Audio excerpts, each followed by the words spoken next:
Welcome to the Nerd Party. Scully, Yes? marry me.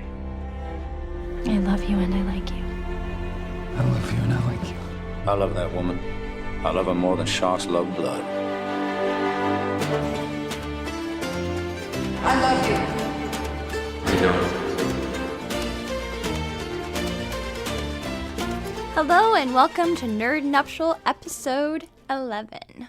Episode 11. We've been doing this. We have 12 episodes on the list, but one was just a crossover from the Nerd Party. Our first episode. It was our first episode that we've ever done together, and now we're doing. This is episode 11. How does that make you feel? That we does it feel like we've been doing this forever? Does it feel like it's hasn't been 11 episodes? It doesn't feel like it's been 11 episodes. No. No. Although I have a really bad memory when it comes to stuff like that, so.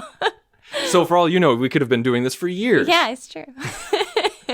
Well, yes, it's episode 11. Thank you guys so much for downloading, listening, subscribing, everything that you do for us. We have some amazing news, and it's all thanks to people like you, to listeners like you. And no, this is not a PBS pledge drive. We broke the top 100 in TV and film on iTunes. It's so cool. How great is that? I feel like every episode we're like able to bring really cool news like about our show, which is just awesome. I mean, America has spoken. I can't say just America. It's the world has spoken. They love the girl. That's what I hear whenever I see us rising on the lists. But seriously, it is all thanks to you guys. It is absolutely 100% thanks to you guys. All your interaction, whether it's via email, on the website, on Facebook, on Twitter, you guys are the best. I feel like we have some of the best audience out there, and you are the sole reason why we broke the 100. So thank you so much. Absolutely. Thank you. Now, speaking of great listeners, and we need to talk about, we have a few new reviews. Yeah, we do. We have one in the American store from Intra86, and I love the review. They gave us a 5-star rating, and I love the review. There was one sentence that really caught my eye. It was, they're smart, respectful, and maybe a little crazy. It's probably true. I mean, yeah, it really is. If someone said that at my funeral, that You'd be okay. he's smart, respectful, and maybe a little crazy, I'd be like, dude, put that on my tombstone. I think it's a great way to describe someone. That's awesome. And also, we have one from the UK store, from Irish Truck Fan. Irish Truck Fan is a friend of mine on Twitter, big supporter of the show. Awesome. He loves the show, big supporter, always listens, and what he did was he wrote a review, waited for it to come up, took a screenshot, and then sent it to me via Twitter because he knows that we don't have access to other overseas iTunes stores. So if you guys write us a review, like it's in Spain or Russia or wherever, let us know. And we'll mention you on the podcast. You got to email us at contact@thenerdparty.com, or you can find me on Twitter @theinsanerobin. And one other thing that we can tell the listeners about is audible.com. They're a partner of ours. I use Audible. You use Audible. Your parents use Audible. It's true. We love Audible. There's over 180,000 titles of audiobooks to choose from. You can use it on your Kindle, your Android, your iPhone, wherever you listen to podcasts even, you can listen to Audible. And if you use our link, audibletrial.com/nerdnuptial, you can get a 30-day free trial and a free book of your choice. It's completely free. Both things are free, and there's no commitment, no whatsoever. It's a great deal for the listeners, and it's just for you guys. This is not for anybody else. It is just for you guys. And so we thank you for doing that in advance. Now, there's a few things that we're going to talk about today. Few things. But right off the bat, I think we need to talk about what we've been watching this weekend. Well, it's really been a stressful weekend for me, so we really needed something to like wash over our minds just so that we could like laugh and have a good time. And the Unbreakable Kimmy Schmidt came out just the other day, and so we've already almost finished the entire season. So we're like 2 away or something. No, I think we're a little bit more than that. I think we have like maybe 4 or 5 episodes. Oh, really? I think we're only on episode 8. Oh, okay. Yeah, and there's 13 or something Okay. like that. I kind of want to talk about this stressful week because it ties into another podcast. That's true. And I feel terrible about it. You shouldn't feel bad I about feel it. so bad. Okay, so we are doing Mary Poppins at my school, and I'm the director. Yes, yeah. People who don't know, Yes. You are a theater teacher and a theater director. Right. So that's my job, and I pull really long hours in the spring, and we call it play season. Play season, yeah. We call it play season because it's like basically you take over the house duties. I cook dinner, I clean the house. Yeah, we share everything basically, Yeah. but you take care of me during this time because I'm always at work. So we're like flying the actors, which has been really cool. We have this massive set, and I went to go do this thing called a cue to cue, where you move the set pieces on and off stage. And as we moved the set piece, it collapsed. It's split in two. It split in two. And I had a little director freak out. And it was like, I was kind of like in this zone where I was like, am I dreaming? Is this like the director's nightmare? Because I've had those where I like dream and in nightmare state of like what could go wrong with the play. And yeah, that was, as close as I've ever gotten to real life hardcore nightmare status there. And you're 2 weeks away. I'm 2 weeks from away. the show date, and Right. the set was just finished. Just finished the night before. Right. And it took a long time because it's a very impressive set. It's a very big set. It's a house. We built a house. Yeah, you would not guess that this is a high school set. Thank you. This is amazing. It's great work, but something went wrong. Some crossbeam didn't get placed in, or and something. it just split, and it was just a nightmare. And I can't use any of the set pieces because they're not.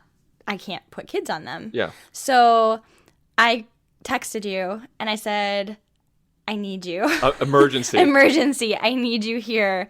Even if it's just for some moral support, I need you here. But I also knew that you still, like, we took a scene shop class together in college. Yeah. So we have some background to somewhat troubleshoot these problems. And my dad's a carpenter. Right, and, exactly. Yeah. So you had some, knowledge to do that too.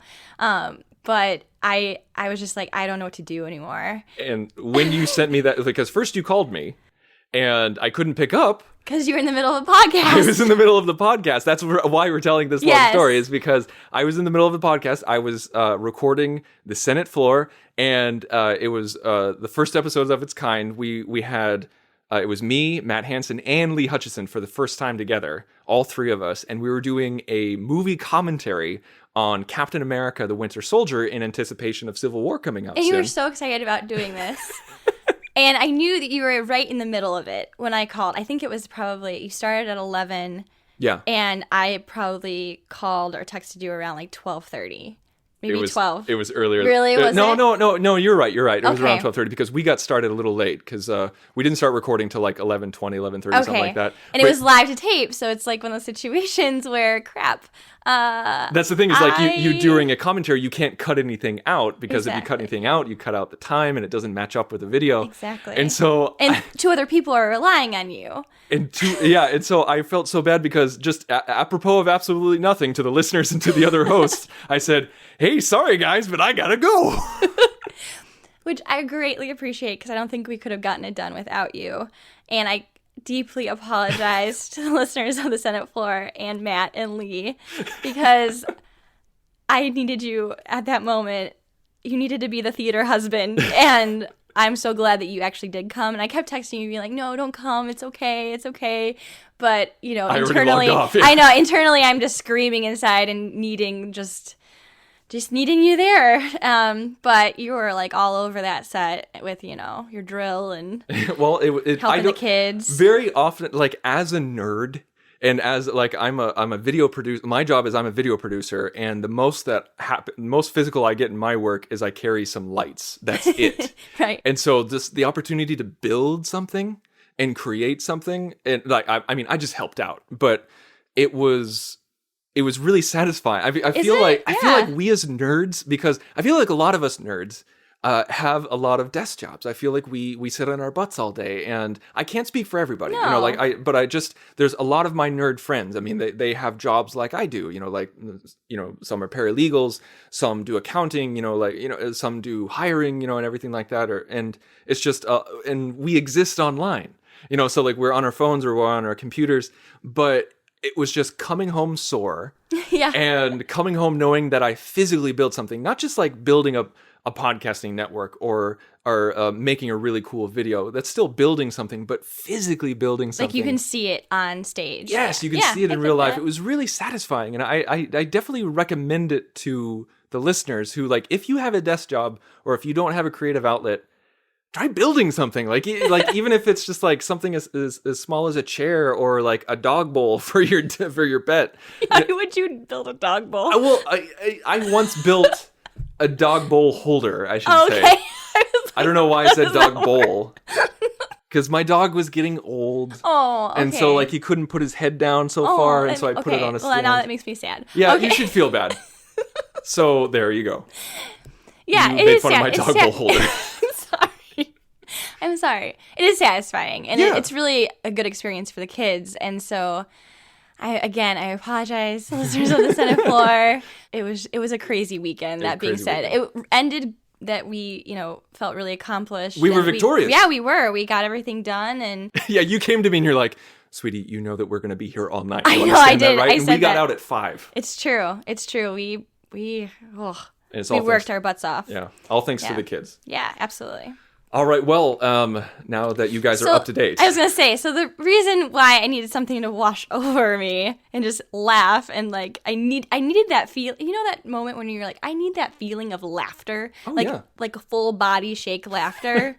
Well, luckily the Unbreakable Kimmy Schmidt came out this weekend because I think that was like the perfect medicine for all the stress that was going on in my work life.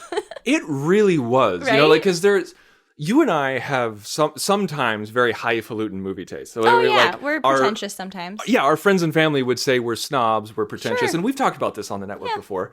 But We accept it. yeah, we accept that. Like, but the thing is, I feel like so many people are that way, where like they have high movie taste, but we're just like everybody else in that sense because sometimes you just need a popcorn movie. Sometimes you just need a stupid sitcom. Like, not everything has to be Shakespeare. Not everything has to be, like made by like David Fincher. Right, or make you even think. Yes. I think that's the thing too. Is that so? We're not immune to that. We're not those kind of snobs. Right. And Kimmy Schmidt was perfect for that. Now, before we start talking, because we're not all the way through with season 2, but before we get into that, I would like to talk a little bit about season 1 because it was originally supposed to be an NBC show. For those of you who don't know. And Feels like it. Yeah, it was created by Tina Fey and I think Robert Carlock or Carlisle, something like that. They did the show together, but the thing is, NBC, I think they rejected it after like they ordered the pilot, but then rejected it, but then Netflix picked it up, and they were actually, as they were producing it for Netflix, they were able to add in more scenes that they originally had to cut out because there weren't any commercials. And it's about a woman who was locked up in a bunker for 15 years with 3 other women because of a religious zealot. And then she gets out. Who's John Hamm, which is just hilarious. Which is hilarious that he was the Reverend. Yeah. And it's played by Ellie Kemper, who was Erin on The Office. And it's about her trying to find herself in New York. That she has this whole new world and she's a little off. Because, she was in a bunker for 15 years. And now she's our age, I think. Now she's 30. And all her references are super old. Like from the 90s. Right, because that's when she went into the bunker. Hilarious. And she got a gay roommate. And he is amazing and fabulous. He's like my favorite part of the show. Yeah, he's one of the best parts of the show. And so, and the hijinks that ensue. And the first season was really good. It was a really solid season. Until we got to like the last 3 or 4 episodes. Like we used to like the courtroom stuff. As soon as we got to the courtroom stuff where they actually put the Reverend on trial for what he did to them, it just got it. All the jokes fell flat. It wasn't funny. It was off the wall. It was always a little off the wall, but it was so ridiculous it wasn't funny. Mm-hmm. Like it was so ridiculous that it was so outside of the realm of possibilities. It felt a little disjointed from the rest of the show. Yeah, that's the thing, is that like if you watch the first episode and the last episode, you wouldn't think they were the same show.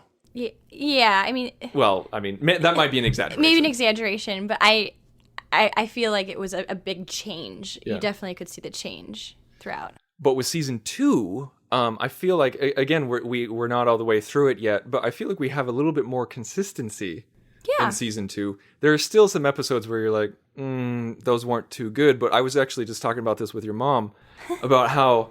even though if like with other shows, if you can say like, oh, that was a bad episode or that was an annoying episode. With Kimmy Schmidt, if you can say that was a bad episode, but there's like 4 or 5 jokes within that episode that make you fall out of your chair. Yeah, absolutely. I mean, there are certain, and it's not even necessarily what people say, it's like how they react even is just making us laugh so hard. I think that's the thing, is that the visual facial acting in The Unbreakable Kimmy Schmidt is really top notch. I mean, the physical nature that Ellie Kemper gives and that Titus Burgess gives is just like, Titus Burgess makes us laugh just by him blinking. Yes. Like literally, there was a scene where he just looked at a librarian and blinked 5 times really, really fast. And I had to pause it because I was laughing so hard. It's hilarious. So I guess, like it's a good show. I wouldn't say it's a great show. Yeah, it's just silliness. Yeah, it's just pure silliness. It's a lot more like 30 Rock than it is The Office. It does feel a lot more like that. I totally agree. Because, it's Tina Fey. It's a Tina Fey creation, and you can very much tell that. Yeah, absolutely. Sadly, Tina Fey is the worst part of the show because she has a couple of episodes in season 1, and now she's a different character in season 2. Yeah, I'm not feeling that. I mean, we haven't gotten through her whole story arc yet. Yeah. So I'm going to reserve a little bit of judgment, but at the same time, so far, I have not liked her character at all. She's probably you know who's the worst character so far? Is that Mimi character. Mimi character, yeah. She was in, for those of you who don't know, she was the lead in Strangers with Candy on Comedy Central. She had a wig and like fake teeth and everything like that. She was barely recognizable. She was funny on that, but just every time I've seen her post Strangers with Candy, all the guest appearances that she's done, it's just... She seems out of place. She always seems out of place whenever. She's always yelling for some reason. Yeah. Yeah, it's just, there's good things about the show, there are bad things about the show, but overall it's a very pleasant experience. I mean, you turn your brain off, you just let if you just expect ridiculousness to happen, you're going to have a good time. It's true. And it was just, like I said, perfect for this weekend because I just wanted to turn my brain off. And as soon as we're done here, we're probably going to start it up again. That's exactly what we're going to do. We're going to finish the season today. That's what's going to happen. Oh, well, what else came out and happened? The Doctor Strange trailer. You mean Inception 2? That's what you mean. Okay. After I saw that trailer, I was floored because as I'm watching it, I'm just like, okay, they use the same kind of music cues as Inception. It's the same like beat. The same beat as the trailer. They have the bwom bwom noise. It's so true. But the thing is though, is that ever since Inception, a lot of trailers have been having that same kind of structure and the bwom and everything like that. Because it was pretty awesome. Because it was hella awesome. Yeah, it was. I don't know why I just said hella. I don't even use that word. I was going to completely ignore it, but okay. I admire your restraint for ignoring that. I feel like I'm a 1990s guy wearing a mesh t-shirt from SoCal. Maybe you've been watching too much Kimmy Schmidt. Maybe that's what happened. Yeah. Anyway. I don't remember her saying that, but let's go with that excuse. That's the name of the episode. The Inception trailer was hella awesome. A lot of trailers have done that style. I mean, whenever you get a popular trailer style, people are gonna copy it. But the thing is, what clinched it was that they had cityscapes folding on top of each other. I know. They even had like the world breaking apart. Yeah. Like in Inception. And they even had the Asian influences that we in some of the sets. In some of the sets that we got. So it was like, really? Now, here's like, to be fair, like Doctor Strange does have a lot of Asian influence in the comic book. And I don't care about that. Yeah. I'm just saying that it just added to the comparison in my mind. If it was just one thing, no one would mention it. Like the folding of the cities, if that was on its own, people would be like, oh, that's kind of like Inception, but we wouldn't say, oh, that's a rip from Inception. But it was all of these things added up. Yeah. And I immediately went and grabbed the Doctor Strange poster and then grabbed the Inception poster and made a blend of the two and called it Inception 2. But apparently, I was not the only one who thought this. So thankfully, we were not the only ones who thought this. Yeah, seriously. Because it was Doctor Strange was trending on Twitter, and right underneath that trend of Doctor Strange, it said Doctor Strange Inception. That's hilarious. I mean, how does that get past, I don't know, like the executives of being like, isn't there someone out there that's like, hey, you know what this reminds me of? Inception. Yeah. You know, that director, what's his name? Frank Nolan? Was that his name? Yeah, something like that. Something like that. Right? Yeah, it's just Inception was a wildly popular movie by a very famous and good director. So it's not like they were ripping off some indie film that we don't know about. Right. So I just don't get it. I don't like. And not that long ago. Let's be honest. It really was. What was it? 2011, something like that. Something like that. Yeah, it was. It was sad because I know that Marvel can stand on its own 2 feet. Mm-hmm. You know, Marvel's Marvel. They're doing just fine. So it was really confusing to me that they would just do a ripoff like that. I don't think the movie is going to be anything like Inception. Yeah, and I'm sure there are certain things that will be like, oh, yeah, I can totally see Inception in this. Right. But it's not going to be the same storyline. No. It's not going to be the same, influences. It's just not. I have a feeling it's going to be like a mix between The Matrix and Batman Begins. That's kind of the feeling that I got. Yeah, I get that. Yeah, because listeners, I know nothing of Doctor Strange. Absolutely nothing. I just know that he does magic. And I remember it was the Marvel execs were trying to get us used to the idea of magic in the cinematic universe because they tried to introduce it in Thor. Mm-hmm. But they were aliens, so it's you allow it. Your mind allows it more when it's aliens, I think. Exactly. But then Scarlet Witch came in to Avengers: Age of Ultron, and she uses pure magic. I mean, I don't think they call it magic, but that is what she's doing. And then I think they're gonna completely they have to utterly embrace it with Doctor Strange. Right. So, I guess it's smart, though, if they've kind of slowly influenced it, so it's not a shock to their system. I think so, too. I think, Marvel knows how to make movies. They know how to ease us into things. They know how to build the universe and build the world. And I applaud them for that. Just like Inception, where you build the world. In your dream. Exactly. See, that's the thing is that Disney and Marvel know how to make trailers. That's why this shocks me. Yeah, they went a little overboard with Age of Ultron, but they know how to make a good trailer. Yeah. And look what they did with Civil War. They haven't given anything away. Mm-mm. But yet they've sold us on the story. They sold us on the action. It has a 94% on Rotten Tomatoes, and the trailer just blew me away. It got me more excited for that than Age of Ultron. And then you have Doctor Strange, where it's like, meh. I didn't really feel like, meh. That's how we're feeling. I just kind of felt like I was constantly comparing it. So that's what the aversions were. We're like, ugh, this feels exactly like Inception. You're right. Then you're immediately like, why are you copying? Well, okay, as a good friend of mine, Craig Sorrell, says all the time about trailers, is that this is the best you can do. You have your marketing people throw out the best stuff from your movie. And it is your job to give us the best stuff without giving anything away so that you put butts in the seats. Mm-hmm. And I think I'm starting to think more and more like that, where, come on, guys, do your research, figure out what's been done, figure out, so that you're not copying anybody else. Make sure that you don't give too much away and put the butts in the seats. Because here's the thing, is that Marvel has a fantastic track record of getting relatively unknown characters into the zeitgeist, like with Guardians of the Galaxy and Ant-Man. Sure. And now Doctor Strange. I mean, yeah, amongst us nerds, we all know those names. We all know those titles, but the general public doesn't. Guardians of the Galaxy made tons of money. Tons and tons of money because it was a good story and it was a good film. And I'm sure Doctor Strange is going to be good too. But the thing is, though, is that I know nothing about him, so I'm just kind of like, why? Do we need this movie? And this trailer was supposed to convince me otherwise. That's true. And it didn't. True. Not because it wasn't good content or I'm not a fan of Benedict Cumberbatch. I had to think about his name for a second. It's just because I asked the question why, and this trailer didn't answer it because of the comparisons with Inception. Well, that kind of brings up, for me, how trailers have changed throughout time and how now trailers are so heavily judged. I think they're probably equally judged to the movie themselves.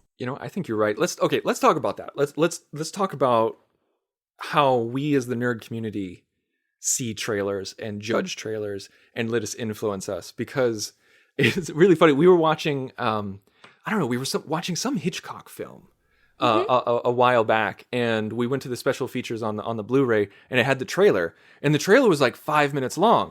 We're like, holy crap, what's going on? And then we watched the trailer. It's literally Hitchcock standing in front of the camera going, "Good evening. Here is the picture I'm going to show you." That was the worst Hitchcock accent ever. But like he goes through the movie beat by beat. He basically tells you the entire movie that you're about to see. Yeah. It's insane. Like preparing the audience for exactly what it was, like a special. Yeah. It was like a TCM special on the movie. Right. And I was like, oh, here's a special featurette, but it's just like at the beginning of the picture, Janet Leigh does this, like, and then later on, Cary Grant comes in to save her. And he'll have like little quips as he speaks about it and whatnot. Yeah. It's like, look at her eyes, ladies and gentlemen. Aren't they fiery? It's stuff like that. And if that happened today, people would go, well, I guess I don't need to see the movie now. Right. And well, sometimes I watch a trailer today and I'm like, wow, I really don't need to see the movie because they give too much away. But we judge that. Is what I'm bringing up, is that we immediately judge that movie based on our trailer so heavily that we trash it before it even comes out, or we are like so excited that it builds up our expectations too much that when we go, we're so disappointed. It's so true. I feel like it's kind of damned if you do, damned if you don't. We're all thinking it. Okay, we're all thinking it right now. Batman versus Superman had some really great trailers, really exciting, and then they ruined it with that second. It was either the second or third trailer. I can't remember which one. And they just gave so much away. And they also showed some stilted performances, and then they got that backlash of people being like, "Oh, it doesn't look as good." Yeah. And then they gave out that next trailer, which was a lot better. And it was just interesting how nowadays, the more we complain, we do make an influence, especially on trailers. If that trailer didn't have such a negative backlash, I don't think we would have gotten another one. Yeah. I really think that would have been the final trailer. I could be wrong, but I really do think that they were it definitely felt like an apology, an apology trailer. But the thing is, it's like glass, once it's broken, you can't repair it. It's true. And so after that trailer, even though the third one was great and showed us more of Batman kicking ass, it was still like, sorry guys, you already told us the entire plot. Right. And I even think about showing Spider-Man in the latest Civil War trailer. Yeah. But it has to be because people were complaining and being like, is he going to be in the next trailer? Is he going to be in the next trailer? Okay, here's the thing. A lot of people complained that and said that they shouldn't have put Spider-Man in there. I understand that. I'm not saying I agree. I'm not saying I disagree. I'm kind of indifferent on it. But the thing is, though, the sheer fact that they included him in the trailer, at the very, very end of the trailer, all people were talking about was Spider-Man.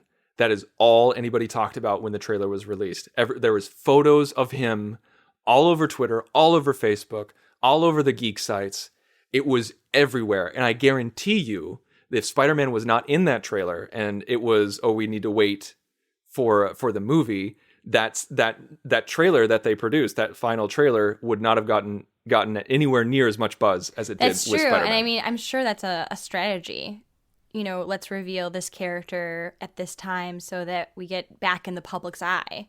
And also, Lee Hutchison ruined it for me. It was released for like 5 minutes. It was released for 5 minutes, and then I go on Twitter to find it, and then boom, he posts a picture of Spider-Man. And I'm like, God dang it, Lee.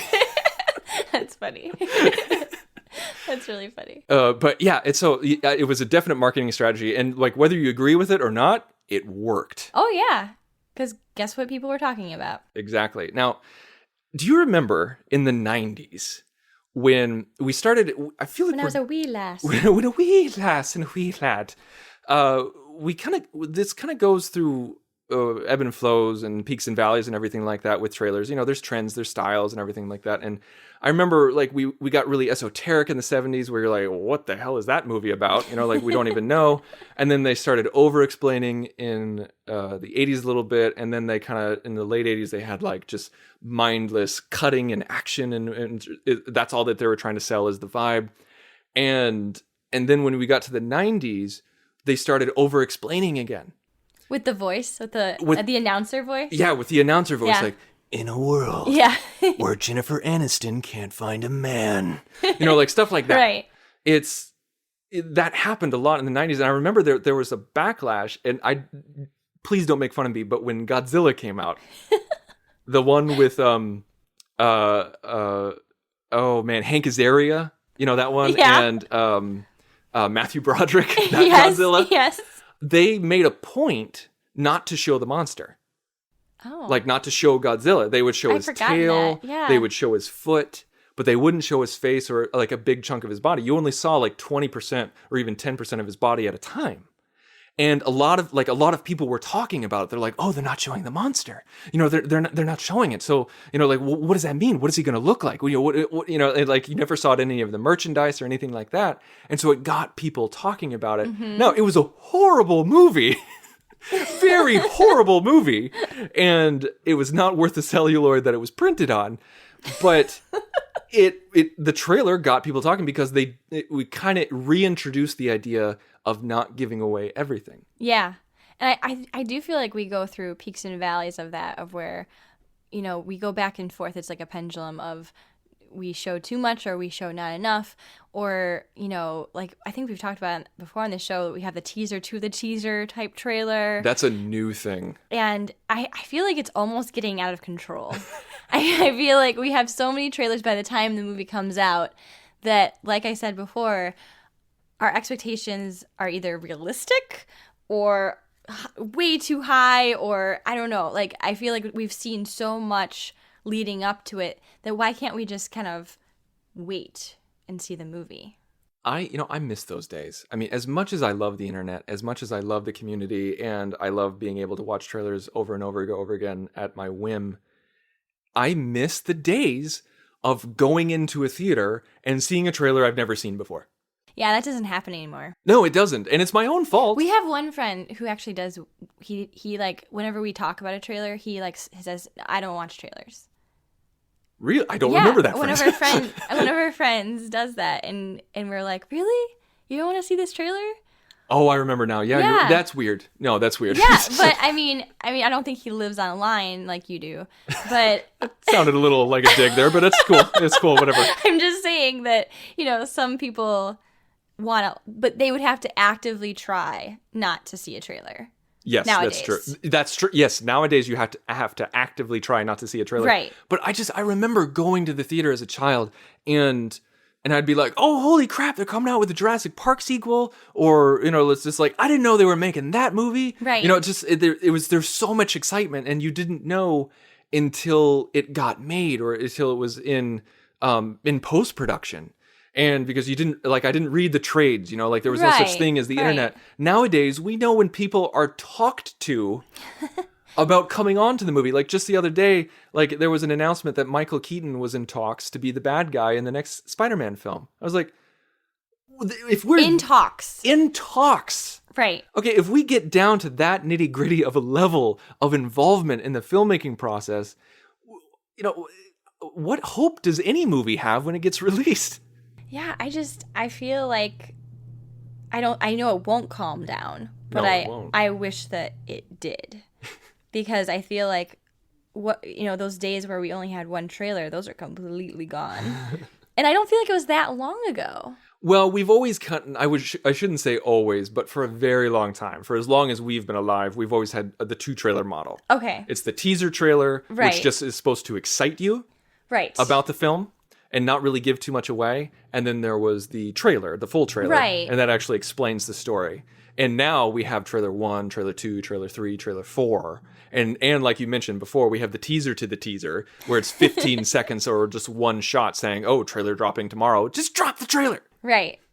Yeah, I know. It's crazy. Oh, it's absolutely craziness. And I feel like, you know, if it has, we judge it on so many different factors. So we judge it on the music choice. Mm-hmm. We judge it on the performances that we see, the action that is revealed. And music that's not even going to be in the picture. Right. Most likely. Exactly. One of my favorite trailers is the Watchmen trailer, the Smashing Pumpkins song. Oh. I love that trailer so much. I didn't even really like the movie that much. I mean, it's okay, But that trailer is awesome because of the beat and just the way that the cutting. And I think we judge it on all those things. It's true. You know, and even like the one-liners that we get from the trailers. And so it's just so many factors that it's almost like this unrealistic expectation. So whose fault is that, do you think? Do you think it's the movie makers, it's the studios, or is it ours? I think it's a combination because if they didn't give enough trailers, then we'd be screaming and being like, oh, we don't have enough.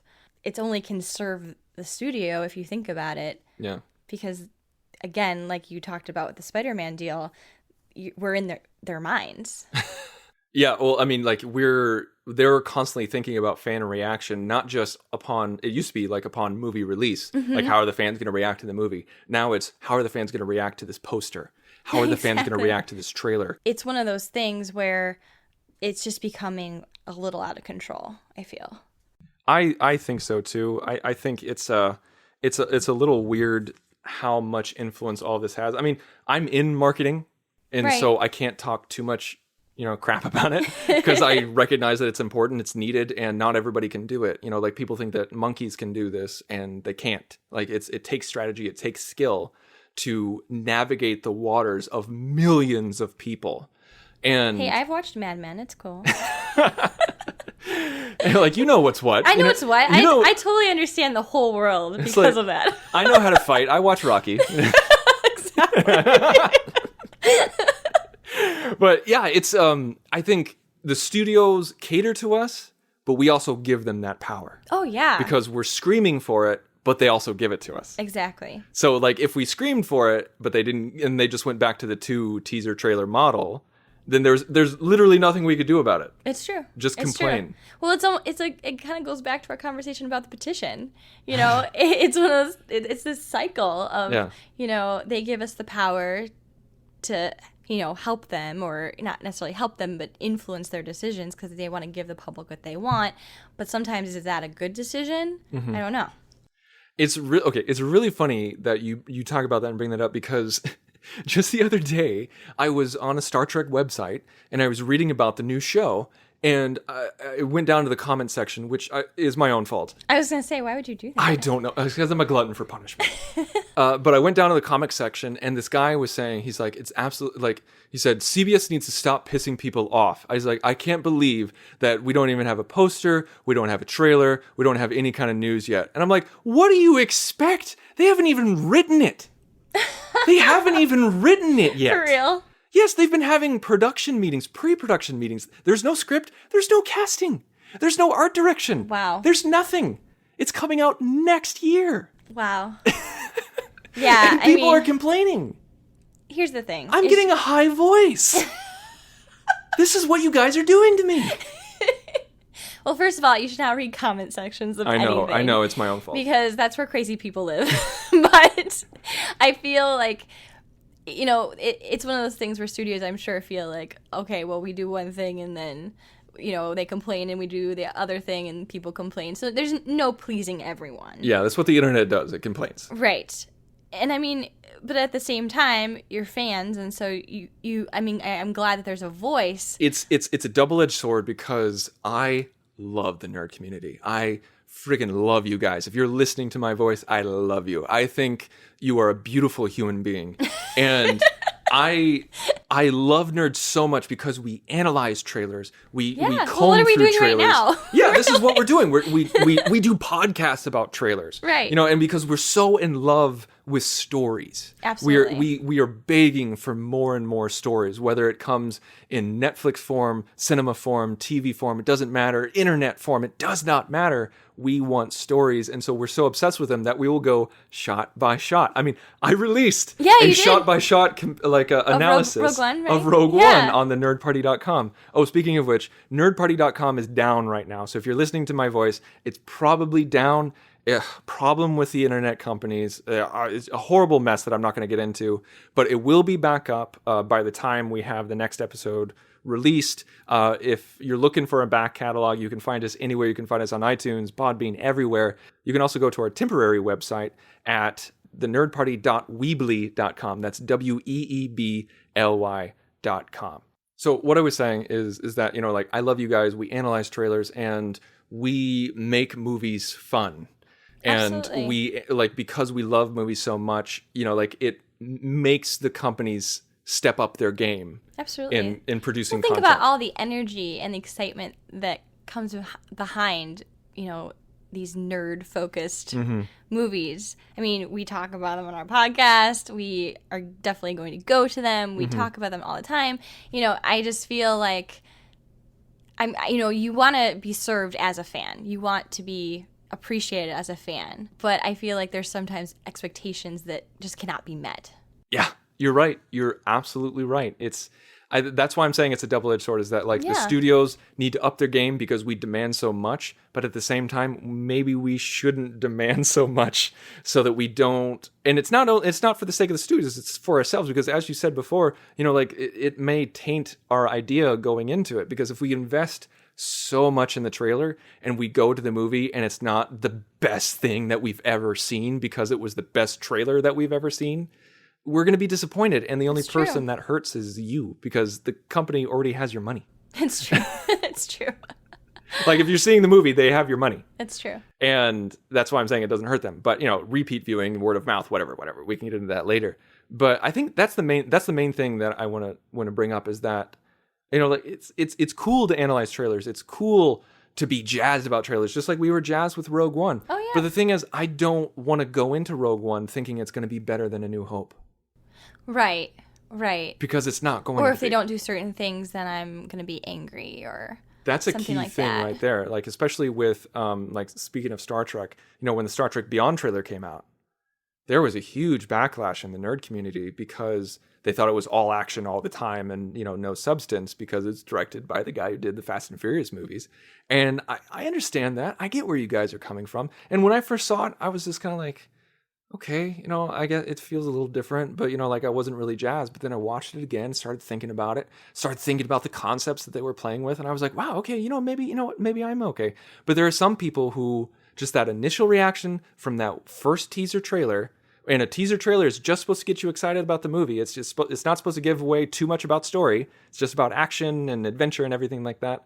But some people were just like, boom, done. No, I'm done with it. I'm not going to go see this movie because it is not the trailer that I wanted.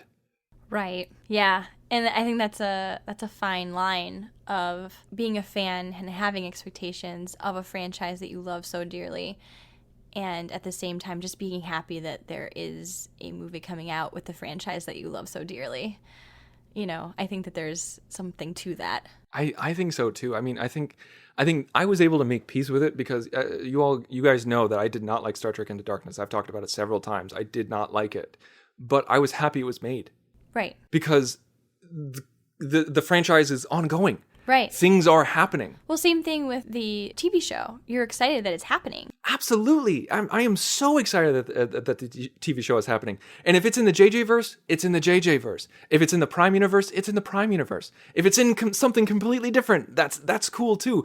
It's just exciting because it's Star Trek. Right. And just because it's not exactly what you want it to be doesn't mean you can't enjoy it. Because think about how many different opinions are out there. Right. There's not just one opinion when it comes to Star Trek. There's not just one view. And this goes for Marvel, DC, everything out there. Just because they don't cater to your exact specifications doesn't mean it's not going to be a good movie. Exactly. And just another thing, like with the Star Trek show, since you brought it up, like I see people. I got you on this. I know you got me on it, but like I see people online who are like, if they don't have this, I'm going to be pissed. If they don't have this, I'm going to be pissed. And they have like a checklist. They have a literal checklist of dozens of things, literally dozens of things. And I'm like, how are they going to live up to that? Can't you just say, I'm excited for a new Star Trek show? And then if they produce it and you don't like it, you don't like it. Mm-hmm. But do not set them up to fail. Well, and I think that's part of it, is that I feel like sometimes as nerds, we do set them up to fail because there's just no way for us to be satisfied with everything. Yeah. I mean, that's just life. That's just life. I mean, that's just how it is. And yeah, I mean, I think that's good to end right there. I mean, I don't know what else we could say. That's just life. That's just life. No, it's like we're saying, we're not trying to be negative. No. We're what we're trying to say is that we are what drive the studios to excel. We are what drives the studios to do better and give us the best content they can, because there's so many choices out there. Like if Marvel does a horrible job, there's another company that we can go out to. If DC does a horrible job, there's another company we can go out to. If Star Trek does a horrible job, we can go to Star Wars. If Star Wars does a horrible job, we can go to Star Trek. There's so many choices. It's not the 60s anymore where we have CBS, ABC, and NBC. That we have so many choices. And so we drive them by demanding excellence to make them give us excellent content. But at the same time, we need to demand excellence, but not set them up to fail. I think that's, if we could wrap what we're saying up into that little bit. Yeah. Would you agree with that? Yeah, and I think the other part of it is that trailers have changed so much over time, and with, how easily accessible they are, we have so many more now, which kind of does set us up to sometimes feel like there's a failure there. I mean, like we said, we love to analyze trailers. We love to look forward to what's going to happen in that movie. Like we just talked about, Doctor Strange, and kind of like just talked about how like, wow, I'm kind of surprised that looks like Inception. And there's nothing wrong with that at all.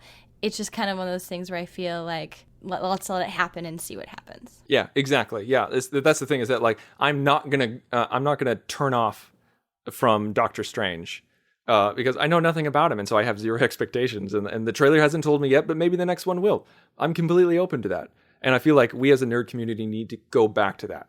We need to go back to our openness. We need to go back to the wonder, to the excitement, not just the criticism and the analysis. Yeah. Well, thank you guys so much for listening. We'd love to know what you guys think about this. Like, what are some of your favorite trailers? I have my list. Like the Watchmen one is way up there. And I think the X-Men 3 trailer, that's a good one. I really like that. I like really rhythmic trailers. Yeah, That's what I really like. Well, when you were in editing, you used to always do more rhythmic trailers. That's true. Stuff Cut like to the beat. Yeah. Exactly. It was. So thank you guys. Just let us know. You can let us know what are some of your favorite trailers. What do you think about the direction trailers are going? And as a nerd community, do we put too much emphasis on trailers? Let us know. You can contact us at facebook.com/thenerdparty. You can also go to our website. Remember, it's down right now. It's normally thenerdparty.com, but if that's down, if you go to it and it's down, just go to thenerdparty.weebly.com. That's WEEBLY.com. And you can also find me on Twitter at the Insane Robin. And if you're interested in other types of conversation, we have 2 other shows on the network. We have Aggressive Negotiations, which is a great Star Wars podcast. I cannot tell you guys how great this Star Wars podcast is, because it's different. It's not your normal Star Wars podcast. And we have the Senate Floor with Matt Hansen, Lee Hutchison, and me. It's a general geek podcast. Now we're starting to do commentaries. We also got Top 5.